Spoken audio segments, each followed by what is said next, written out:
Alors, on répond à vos questions de finances personnelles encore une fois. Bonsoir, Hélène Gagné. Bonsoir, Gérald. On le fait parce que c'est la saison où les gens pensent plus à leur placement, justement. Vous êtes planificatrice financière, gestionnaire de portefeuille chez Gestion Privée Peak. Merci d'avoir accepté notre invitation.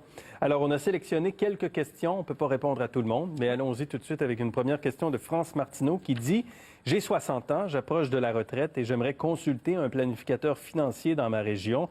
J'aimerais savoir comment ça se passe quand on rencontre un planificateur, quels sont les coûts, lequel choisir, sont-ils tous reliés à une institution financière, nous incitent-ils à placer notre argent dans leur institution, est-il possible de rencontrer un planificateur qui soit neutre et qui nous informe à notre avantage? » Bien, à 60 ans, c'est vraiment le bon âge pour y voir de plus près pour la planification de retraite. La façon dont ça se passe, en fait, Gérald, lors d'une première rencontre, on demande aux gens d'apporter différents documents, d'apporter leur bilan, s'il est déjà fait, sinon le planificateur va le faire avec eux, leur relevé de placement les plus récents, leur budget, le sommaire de leurs assurances, leurs documents légaux, testament, mandat d'inaptitude, documents d'assurance. En fait, la première rencontre est vraiment ce que j'appelle une rencontre exploratoire pour essayer de bien cerner l'ensemble de la situation. Puis évidemment, on va parler des objectifs. Alors, avec combien la personne désire vivre pendant sa retraite, sa capacité d'épargne et tout ça. Maintenant, combien ça coûte? C'est la grande question. Il faut savoir qu'au Québec, la majorité, en fait, tous les planificateurs financiers doivent être inscrits auprès de l'Autorité des marchés financiers. Ouais. La grande majorité des planificateurs détiennent aussi un permis d'exercice dans un autre champ d'intervention. Épargne collective, donc les fonds communs, assurance, valeurs mobilières. Alors, selon le permis que ce planificateur-là va détenir, mais il peut faire un excellent travail en planification, mais si le tout se conclut avec la mise en place de recommandations par le planificateur lui-même, bien, ça doit être divulgué, les commissions ou la forme de rémunération qu'il touchera. Quelques points de pourcentage? Ça va dépendre du type de produit qui va être utilisé. Comme, par exemple, en assurance, c'est une commission qui est déterminée par l'assureur et il n'y a pas de négociation à faire là. Il y a quelques planificateurs financiers, surtout dans les grands centres, qui vont offrir leurs services sur la base d'un taux horaire. Je vous dirais, par exemple, à Montréal, ça peut varier entre 200 et 400 $ de l'heure, ou qui vont accepter de faire un plan sur la base d'un montant forfaitaire. En général, ça va commencer à 1 500 $ et ça va augmenter selon la complexité. Et est-ce qu'ils sont toujours en train de nous inciter à placer notre argent dans leur institution financière? Bien, alors là c'est pour la personne qui fait affaire, par exemple, avec un planificateur qui est relié à une banque ou à une caisse populaire, bien, faites-en un point de départ, de discussion, de dire, écoutez, si jamais vous devenez mon conseiller en placement, je suis prête à entendre vos recommandations, mais je ne désire pas avoir de produits maison. Ça fait que déjà là, ça va permettre de garder une certaine distance, puis la personne sera plus à l'aise. Deuxième question, Jean-Pierre Lebel. Nous avons maintenant l'information sur les frais de gestion de nos REER et de notre CELI. Pouvons-nous inclure ces frais dans notre déclaration, même s'ils sont non imposables pour l'instant? En fait, je pense que M. Lebel voulait plutôt dire que les frais ne sont pas déductibles. OK. D'accord? Oui. Parce que quand on parle des frais, que ce soit des honoraires, des commissions liées au REER ou au CELI, alors ces frais-là ne sont pas déductibles. C'est vrai que pour la deuxième année, il y a un nouveau rapport que toutes les institutions financières, les firmes de courtage doivent produire, qui est le rapport sur le rendement, donc donner le rendement de chacun des comptes, et le rapport sur les frais. Alors là, il y a des gens qui voient des frais dont ils n'avaient jamais été informés auparavant. Alors, c'est une belle occasion de poser des questions aux conseillers financiers. Et parfois, si par exemple, vous avez des fonds communs de l'institution financière avec laquelle vous faites affaire, bien, vous allez peut-être voir qu'il n'y a pas de frais d'indiquer, mais ce n'est pas parce qu'il n'y en a pas. C'est qu'il n'y a pas de commission de suivi ou de commission de verser au conseiller de l'institution. Il est payé à salaire et à bonus. Mais il faut quand même s'intéresser au ratio de frais de gestion des fonds communs, par exemple. OK.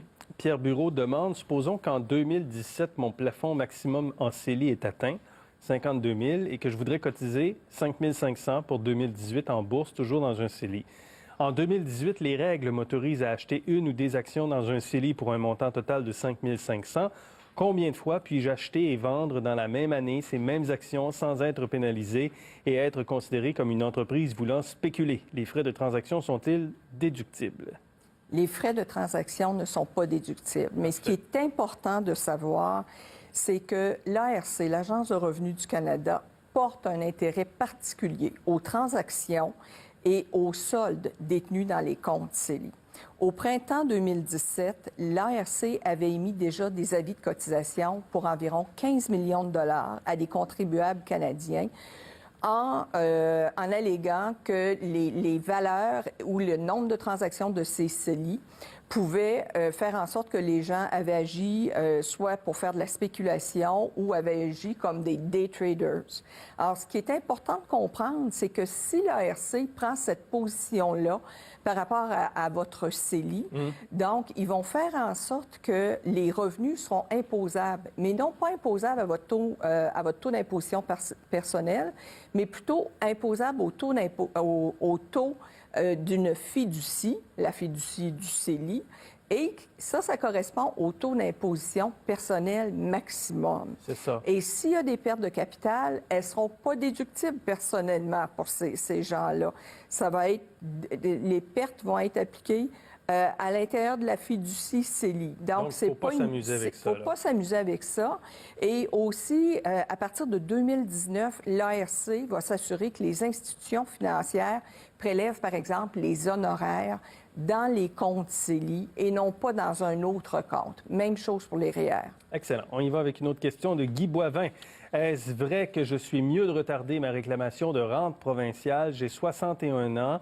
Je n'ai toujours pas réclamé ma rente et on me recommande d'attendre le plus près possible de mes 65 ans pour avoir un plus gros montant. Est-ce vrai? Bien, en fait, depuis quelques années, les gens qui n'ont pas encore, qui atteignent 60 ans, qu'ils travaillent ou soient retraités, ils peuvent faire la demande de leur prestation de régie des rentes. Maintenant, il faut toujours regarder la situation de chaque personne.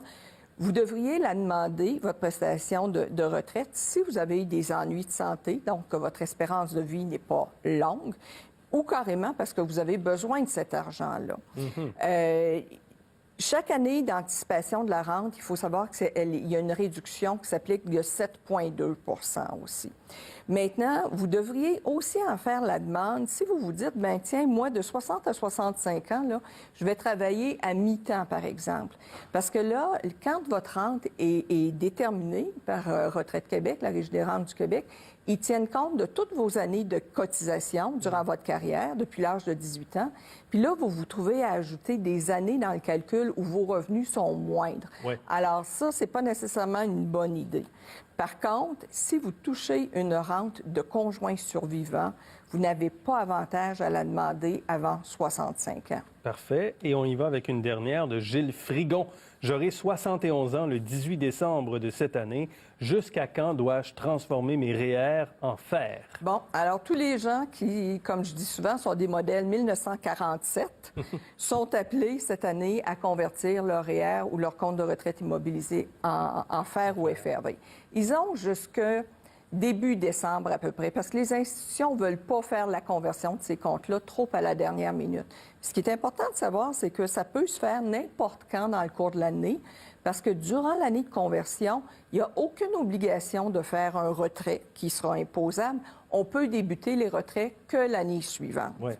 Alors, conversion, soit en fer, soit en rente viagère, qui est l'autre option, ou une combinaison des deux. Il faut regarder ça de près. Et si on fait la transformation bien avant 71 ans, c'est la même chose qui s'applique. C'est à partir de la deuxième année qu'il faut retirer. Oui, exactement. Exactement. C'est un pourcentage qui est déterminé selon l'âge du détenteur ou de son conjoint, sa conjointe, selon l'âge qui est choisi, et selon la valeur du fer au 1er janvier de l'année. Hélène Gagné, merci beaucoup pour cette générosité et ces explications et ces conseils. Merci. Merci, Gérard. Merci bien.